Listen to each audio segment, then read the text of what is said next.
Comme d'habitude, je vais remettre le clocher au milieu du village, ou plutôt le minaret au milieu de la capitale, puisqu'il s'agit d'Alger, capitale de l'Algérie. Pourquoi Alger ?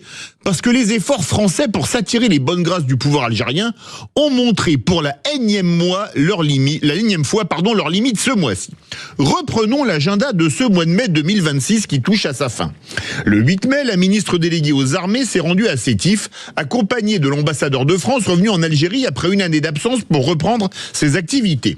Un déplacement en mémoire de la répression sanglante menée par l'armée française en 1945, après le massacre de 103 Européens, faut-il le rappeler. Un voyage au cours duquel la ministre a, je cite, appelé la France à regarder l'histoire en face. Une histoire que la France, dont on ne compte plus les repentances, tant elles sont nombreuses, a largement regardée depuis 1962. On attend d'ailleurs, quitte à regarder l'histoire en face, qu'Alice Ruffo se rende à Oran le 5 juillet prochain pour rendre hommage aux centaines de pieds noirs massacrés dans cette ville en 1962, mais je pense que, été oblige, Madame la ministre aura piscine et que les autorités algériennes ne s'abaisseront pas à commémorer un autre massacre de civils. Lundi dernier, 18 mai, Gérald Darmanin se rend à Alger et rencontre le président Tebboune. Une rencontre à l'issue de laquelle le garde des Sceaux parlera, je cite, du travail que nous devons faire pour rétablir la confiance entre les deux pays. Dont acte.